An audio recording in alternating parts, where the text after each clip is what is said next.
Continue our reading of Caitanya Caritamrita, Adi-Lila, chapter 1, text 52. Jaya Jaya Shri Caitanya Jaya Nityananda, Jaya Advaita Chandra, Jaya Gaura Bhakta Vrinda, Jaya Jaya Shri Caitanya Jaya Nityananda, Jaya Advaita Chandra, Jaya Gaura Bhakta Vrinda, Jaya Jaya Shri Caitanya Jaya Nityananda, Jai Advaita Chandra, Jaya Gaura Bhakta Vrinda. Yavan aham yatha bhavo yadrupa guna karmakaha tathaiva tattva vijnanam astute mad anugrahat. So here Krishna Das Kaviraj Goswami, he's mentioning the Chatushloki Bhagavatam, the original 4 verses of Bhagavatam, which are spoken by Krishna to Brahmaji. By my causeless mercy, be enlightened in truth about my personality, manifestations, qualities, and pastimes. We read this one yesterday. So we'll go to the next one. Text 53. Aham eva sam eva gre nanyad yad sad asat param paschad aham yad etacha yo avyashishyeta so asmi aham. Prior to the cosmic creation, only I exist and no phenomena exist, either gross, subtle, or primordial. After creation, only I exist in everything, and after annihilation, only I remain eternally. Aham means I. Therefore, the speaker who is saying aham, I, must have his own personality. So when we say I, we are referring to ourselves, no? Because we are different persons. When I say I don't mean you or everyone, I mean myself.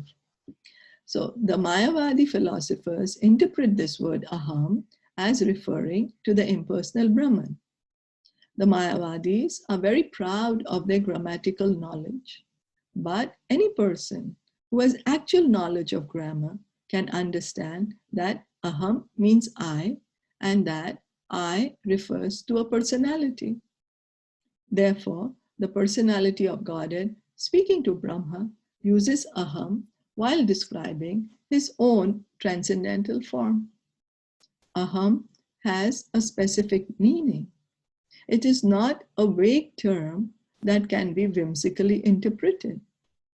Aham, when spoken by Krishna, refers to the Supreme Personality of Godhead and nothing else. So when I say I, it means I'm speaking about myself. When you say I, you are speaking about yourself, not for others. Similarly, when Krishna is saying I, he's speaking about himself. He's a person and he's speaking. He has a mouth and he can speak. Words come out of his mouth, and that's why he's speaking. That's how he's speaking the Vedas. He spoke the Bhagavad Gita. And so Krishna's body is not like our body. His body is transcendental. Before the creation and after its dissolution, only the Supreme Personality of Godhead and his associates exist. There is no existence of the material elements. This is confirmed in the Vedic literature. Vasudevo va idam agra asinna brahma chana shankaraha.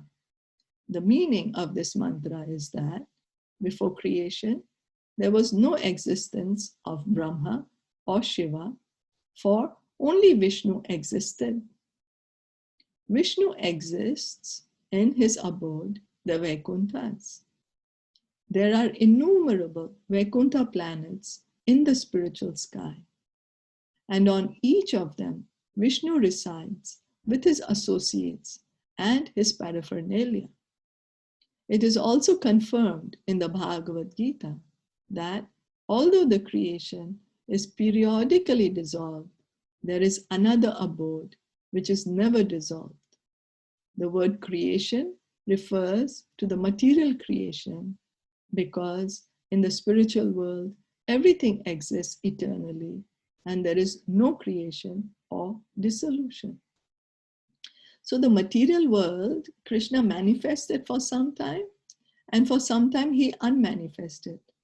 When Mahavishnu, who is an expansion of Krishna, when he breathes out, all these millions of unlimited material universes come from the body of him, pores of his body, and they remain till the time of his breathing. We, the living entities, are put inside these universes. Everybody is doing the activity. Brahma is created, Shiva is created. Everything becomes active. And then again, when Mahavishnu breathes in, all this material creation is again put inside his body.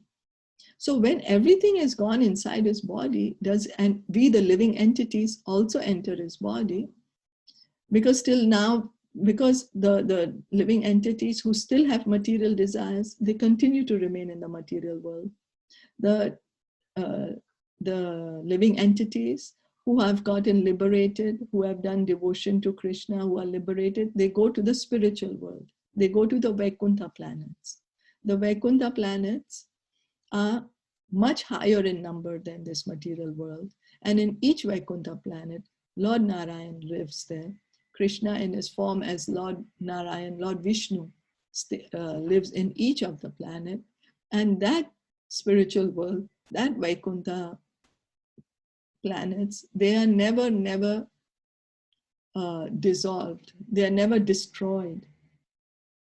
They eternally exist. It's only this material creation that is dissolved and is created. So when the living entities enter into the body of Mahavishnu, it's not that they become this, they just merge into the body. No, we are still individuals. We are waiting when he breathes out again, then he puts us again into this material creation. It's not that till the time we are in the body of Mahavishnu, we don't exist anymore. We do, we continue to exist. It's just we are in a sleeping state. Just like how in the night, during the day, we are very active doing whatever we want to do. Then at night, we take rest. Now, because we are resting, does it mean that we don't exist anymore? No, we do. And in the morning when we wake up, we continue with our activity.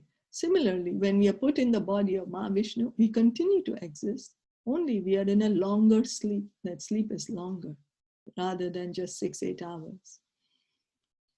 So the Lord indicates herein that before the material creation, he existed in fullness with all transcendental opulences, including all strength, all wealth, all beauty, all knowledge, all fame, and all renunciation.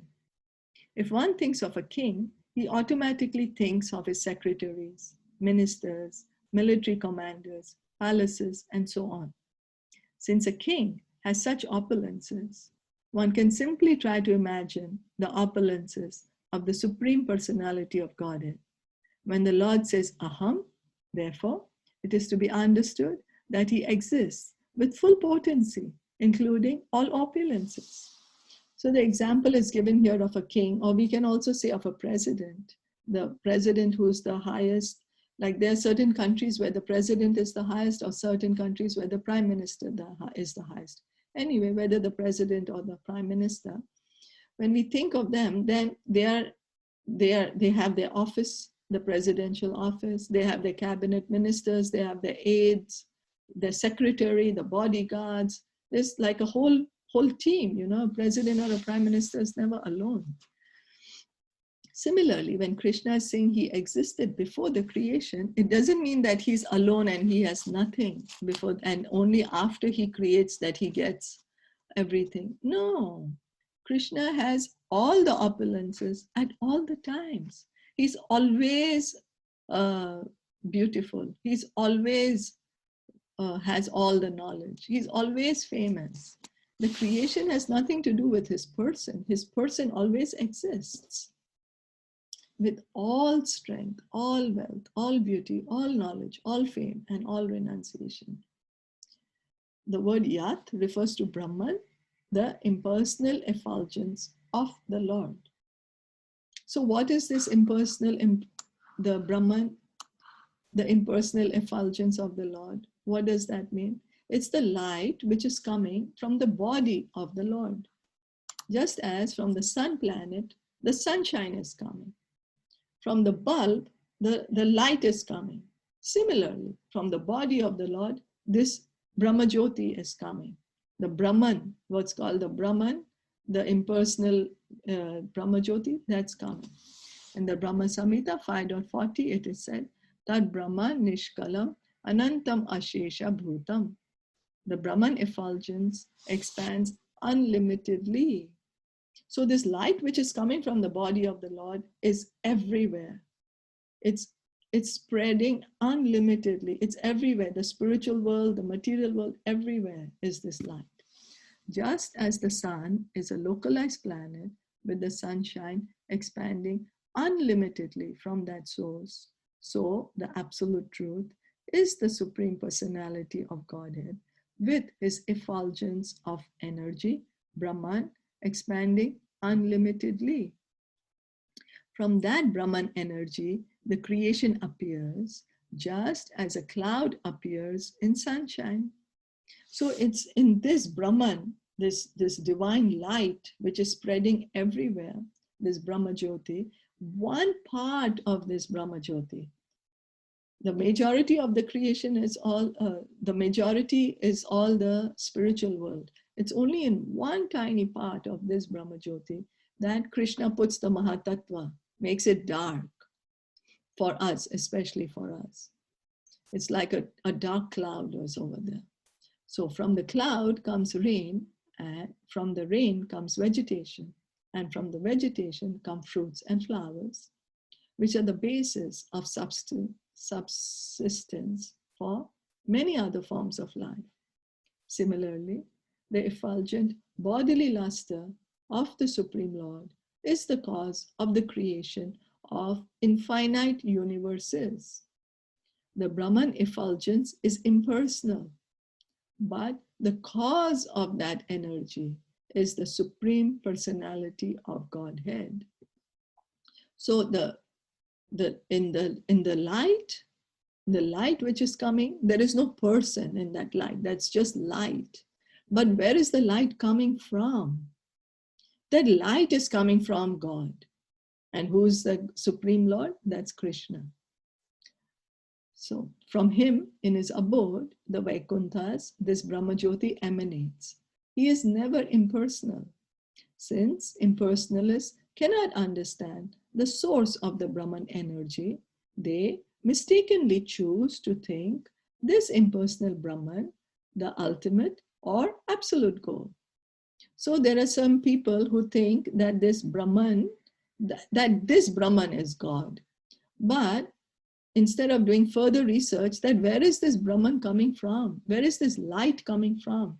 If we say the sunshine is the all in all, but where is the sunshine coming from? It's coming from the sun planet. When we switch on the light in the night, oh, where is the light coming from? There's a bulb there. Similarly, this Brahman, this light, where is it coming from? It's coming from the person. It's coming from the Supreme Person, the Supreme Absolute Truth. The Supreme Absolute Truth is a person.